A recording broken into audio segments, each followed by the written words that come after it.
What's up, everybody? It is Zach of Darkon Entertainment. Hope you like the new T-shirt that I just got, by the way. And I'm here with just a quick movie review of the new Cruella movie off of Disney Plus that I just seen before I go to bed here in a bit. And I want to capture my thoughts while they're still fairly fresh in my head. And my first thing about it is I was going into this movie expecting absolute crap.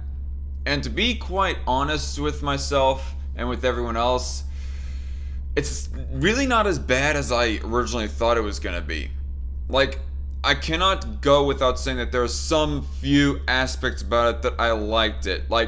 It's nowhere near as bad as Disney's Mulan live action remake or the Beauty and the Beast live action remake, but I guess that's not a very high bar to surpass, right? But nonetheless, so pros out of the way first. I liked how they portrayed Jasper and Horace. Is that his name? I cannot hardly believe that his name is Horus because it reminds me of the one eagle god from the Egyptian mythos.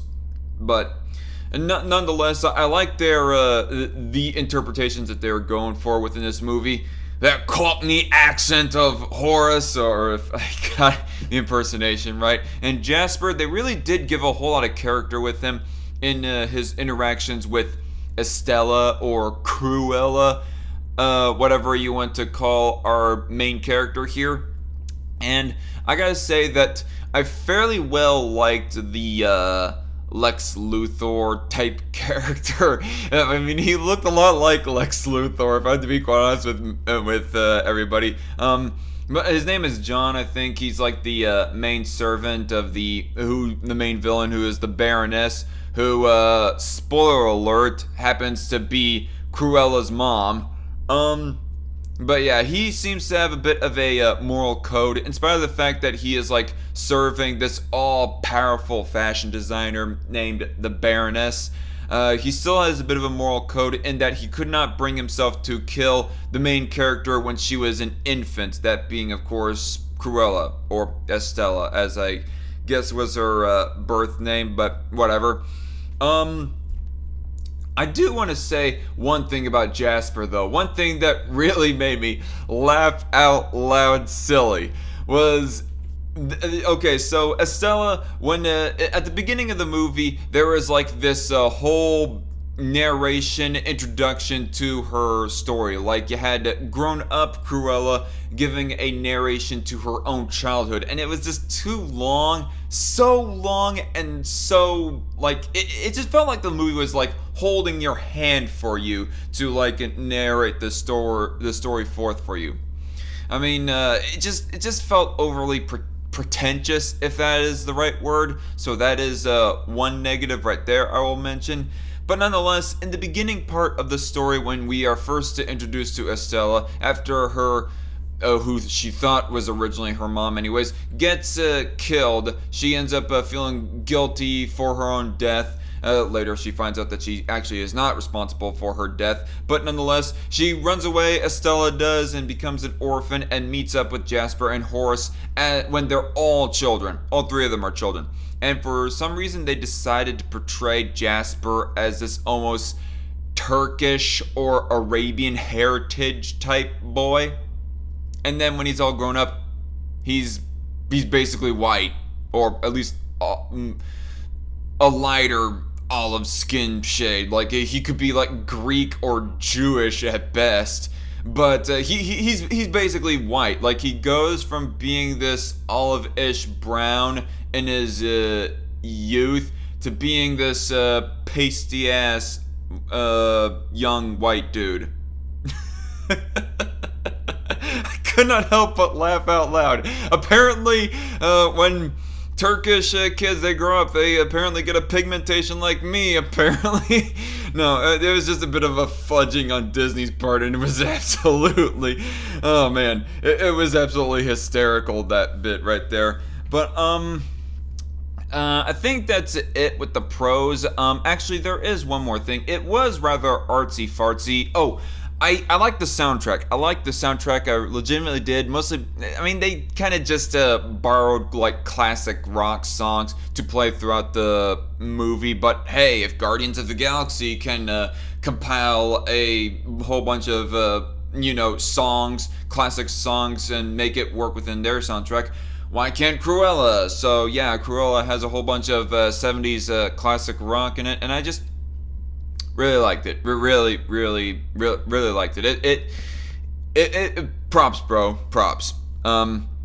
So there's that, and it was set in a 70s aesthetic, and I really thought that they legitimately did capture a sort of a 70s aesthetic with this. Whilst being a kind of artsy fartsy at the same time. Like, you had all the texts that would be floating in mid-air as you get these panning shots of the characters as they are doing stuff to sort of forward the plot along and so forth. And it was just, it was a nice touch as well. But let me get into the flaw here. The biggest reason why people seem not to like this movie a whole lot is because of, why does this movie exist? Like, everybody was kind of suspecting that this movie was almost trying to give a kind of empathetic sort of character arc for Cruella de Vil in this movie, in this sort of origin story. And you're talking about Cruella de Vil, the one lady who is infamous for being one of the biggest animal cruelty perpetrators in all of Disney fiction. Why would you want to give this character a sort of a positive character arc of sorts? Like, they play it out throughout the entire cinematography of this movie like she isn't going to be an outright villain or even a somewhat pitiful but still ultimately immoral piece of crap, in the same way that people portrayed Joaquin Phoenix's Arthur Fleck, aka Joker, in the movie Joker. No, they did not go with that route. Instead, they play her whole character story arc as overall positive, like, especially going towards the end of the movie anyways. At the end of the movie, she's not like all happy-go-lucky. Obviously, they have to show some elements of the woman who would eventually become the evil, cackling animal abuser. But nonetheless, by the end of the movie, you do not get a real sense that this is an actual villain that we're talking about. Which, apparently, I remember listening to Critical Drinker's review of this movie, and he said that apparently people are comparing this to Joker, and that this movie, Cruella, is justified in the same way that Joker is, and I'm just not really seeing the comparison. By the end of the movie, it is quite obvious that Joker is still pretty much an immoral and unethical piece of crap. You get the full, well, explicit signs that this is somebody that you are not to be looking up to towards. That this is, in fact, a villain. But with Cruella, you do not get it. It's not as obvious, anyways. There are like some hints, like at the end of the movie, she takes the 3 Dalmatians that were formerly her mother's, the Baroness's, but she takes the Dalmatians for herself, and one of the characters, I think it was Horace, goes pointing out of how the Bangies, I guess is what the official name of Dalmatians are. I don't know, I would have to Google it up, what is the official breed name of Dalmatian dogs. But nonetheless, the 3 Dalmatians, they are fattened up, he pointed out. Which that kind of implied to me, oh, holy crap.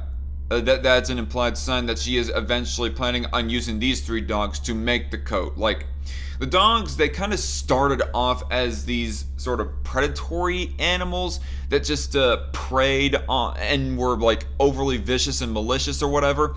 Which, if an animal was to like viciously and maliciously attack you, well then you would at that point have somewhat of a justification to. But at this point in the movie, by the end of it, they are pretty much a bunch of pussycats, to put it simply. And so we kind of get this clue that that Cruella is possibly going to eventually turn them into a coat. and there are like a couple of lines as well that Cruella says. Like one part in the earlier part of the movie, like halfway through, she says the three Dalmatians, oh, they would make a great coat. Just kidding.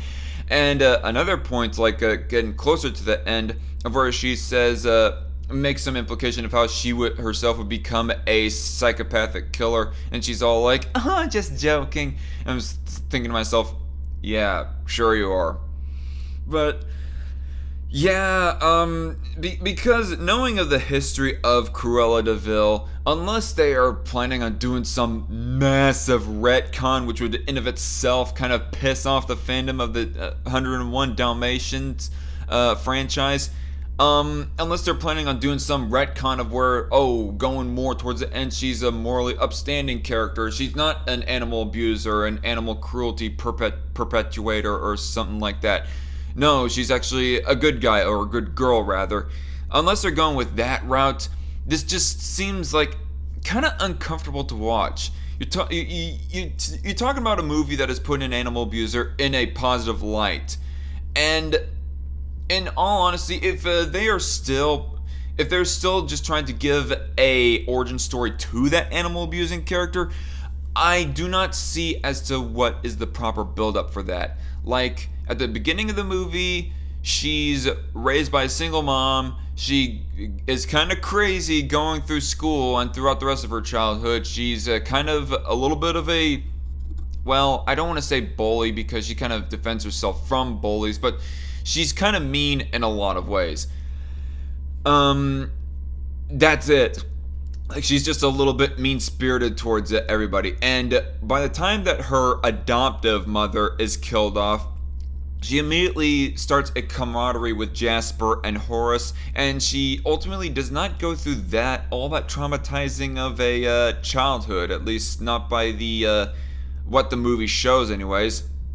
So what is the traumatizing moment that she is supposed to go all cuckoo and start wanting to, like, drown kittens and dogs for their coats and whatnot?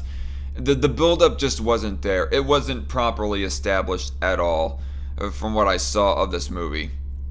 And because of that alone, this movie, like, really takes a hit.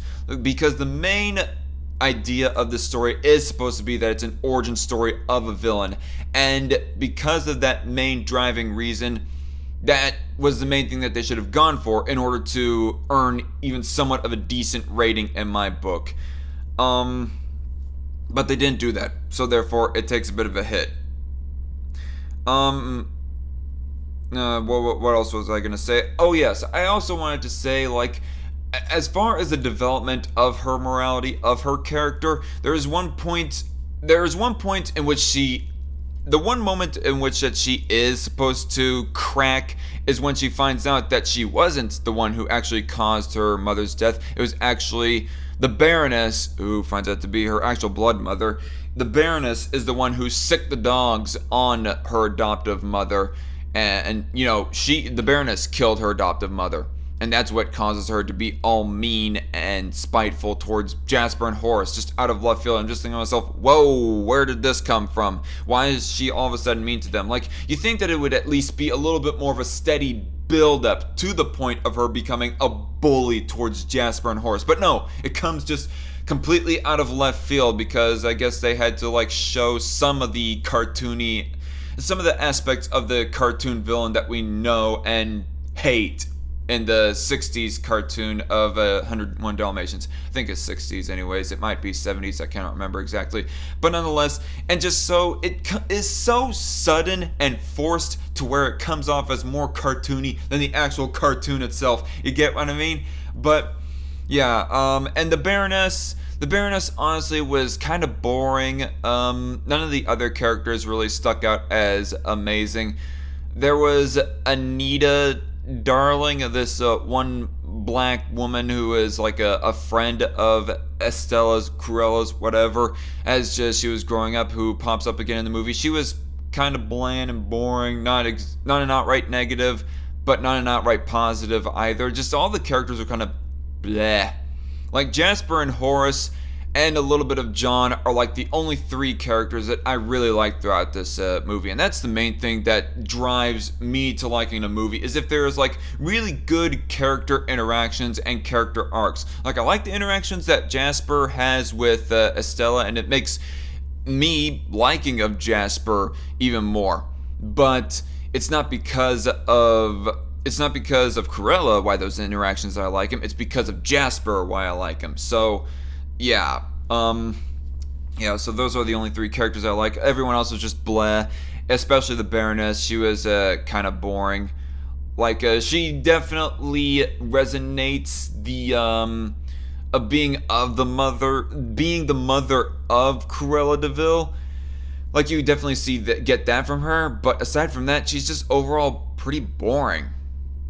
Especially if you compare her to the actual cartoon Cruella de Vil in the 101 Dalmatians. And even in the 90s and 2000s live action remakes of 101 Dalmatians, the Cruella de Vil that we had portrayed in there, even she was more fun to watch than this particular, mother of Cruella de Vil.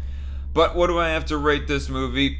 5 out of 10. It's pretty unnecessary and pretty forgettable in the grand scheme of things. It's not that terrible in the grand scheme of live action remakes, but it's not that good either. Like, I think you can go without watching this, but if you want to, it's not the biggest waste of your time. Not like Beauty and the Beast and Mulan.